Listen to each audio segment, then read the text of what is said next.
Located 2 kilometers south of Lublin, a town in eastern Poland, and near the small town of modern Tatarski, the Majdanek concentration camp is much less well known, and much less frequented than the Auschwitz-Birkenau extermination complex. It is immense and silent, only troubled by the screaming flight of many crows, which adds to the melancholy of the scene. This long plain was reserved for officers' quarters and administrative buildings. There was even a post office. Almost a normal village in short, but fenced with barbed wire and constantly watched from the watchtowers. This sculpture is Majdanek's monument to martyrs, designed by Victor Tokin and built in 1969. It is an allegory of human bodies flying up in smoke into the sky. He faces the mausoleum at the other end of the camp. Lublin was the headquarters of the Reinhard Action, the program of extermination of the Jews of Poland, entrusted by the SS to Odilon Globoknik, commander of the Majdanek camp. 500,000 people went through this camp. It is estimated that at least half perished by gas chambers, shootings, or poison bites. These rollers were used to flatten the roads of the camp. The hardest work and the most deadly. Situated next to the women's bathhouse, the so-called Rosengarten served as a place for selecting Jewish prisoners. Young and healthy people were separated from their families and taken to the camp, while others, deemed incapable of working, mainly children, most middle-aged and elderly people, and the infirm, were murdered in the gas chambers. Account by Polish political prisoner. They herded us out into the frost. We rushed naked and barefoot through the biting frost to a barracks with a sign reading "Bad." They cut the remaining hair off our heads with dull clippers and pushed us into a filthy room covered with bright blue wooden slats. From the ceiling hung several dozen shower heads, and there was a long table under the windows. Next to the door we had entered stood an enormous concrete tub, full of water reeking carbolic acid. Suddenly, icy water sputtered from the showers. People screamed that it was cold. A few seconds later, boiling liquid gushed from the shower heads in clouds of steam. We wanted to escape, but there was nowhere to go, and those huddling at the edges were chased under the boiling shower with sticks and whips. A few seconds later came another stream of icy water. Our shower was over. Testimony by a member of the SS garrison. There was a small annex on the shower barracks side in which hand valves were installed, that opened and closed the gassing installation. Above the valves was a peephole through which the interior of the gas chamber could be seen. The gas valves should be held open for a minute and a half. When I looked inside, the gas has already been released. I saw only shoulders. People were lying on the floor, tangled up in disorder. It seems to me that they were naked. I did not hear screams inside. I probably still discerned faint motion.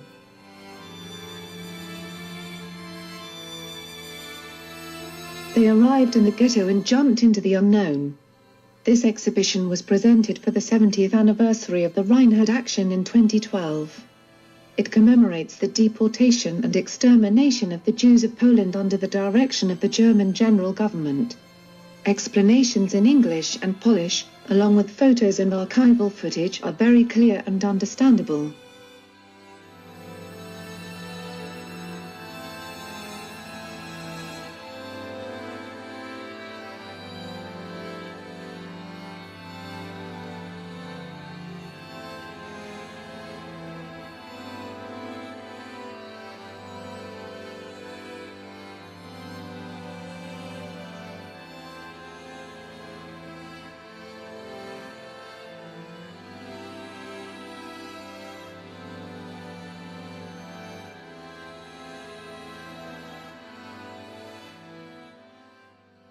There were 2 ghettos in Lublin.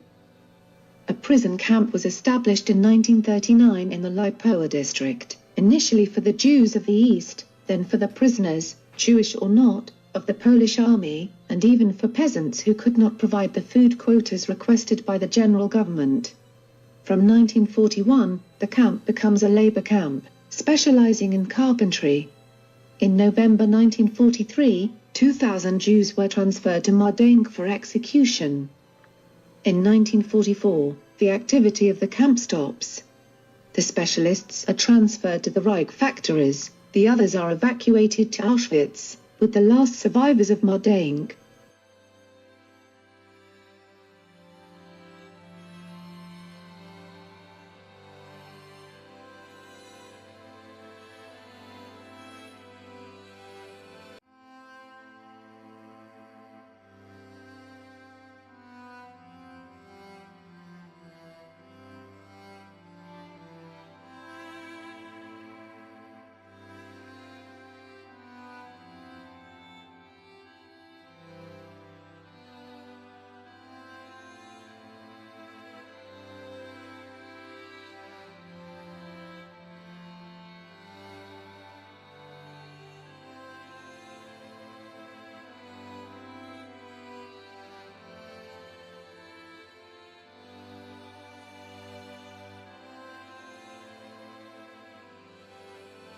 The shrine, or tomb, is a tribute to the memory of the anonymous Majdanek's dead.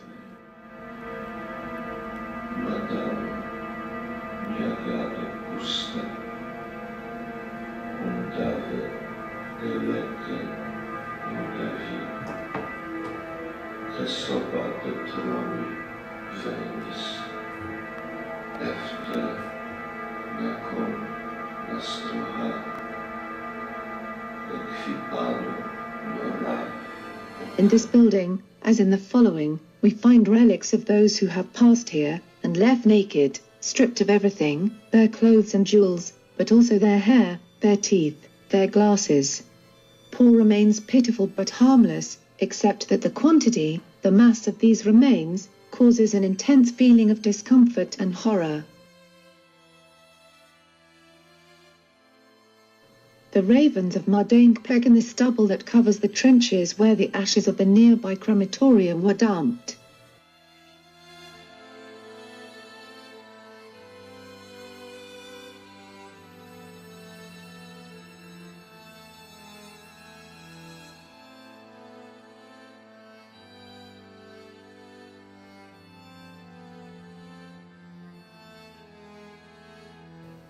The mausoleum is the counterpart of the monument of entry. It houses a dome of ashes collected in the pits.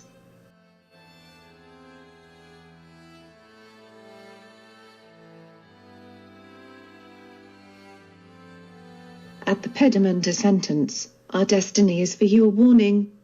Here again, it is the monstrous volume of ashes, of what remains of men, women, children, which makes one aware at once of the enormity of the crime.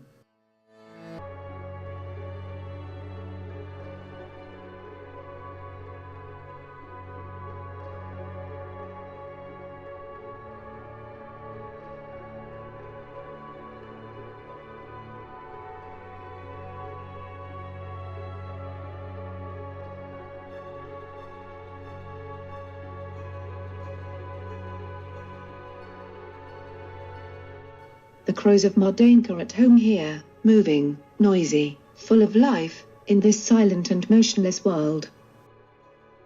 In November 1943, 3 ditches were dug near the crematorium, and the German police, along with the SS, executed about 18,000 Jewish prisoners in the Majdanek labor camp and the Lublin labor camp. This operation, called Harvest Festival, is the largest single-day massacre by the Nazis, which killed about 43,000 Jews from Majdanek and the Trauniki and Benai Tower labor camps. The bodies were piled up and burned on the spot. Later, supporters, Polish resistance fighters, people from Lublin Castle prison were executed and burned there, between 1943 and 1944, the last 2 days before the entry of the Soviet army into Lublin. But the Nazis will not have time to dismantle the camp before fleeing, and the journalists were able to see the horrors that had occurred there, at the end of the summer of 1944. The dead who were waiting for their turn in the ante-chamber of the crematorium were not left in peace. On this dissection table, they were examined, the gold teeth extracted, the last possible alliances removed.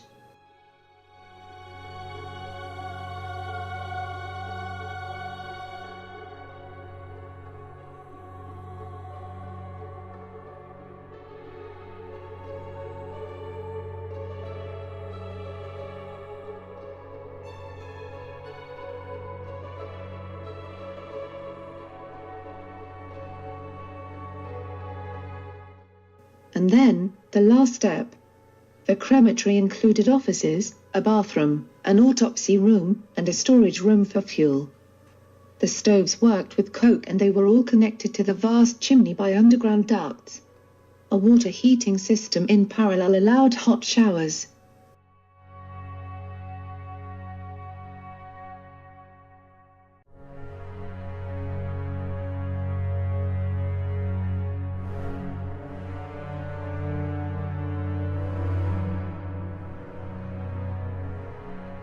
Part of the ashes mixed with the compost was used to fertilize the soil of SS farms nearby.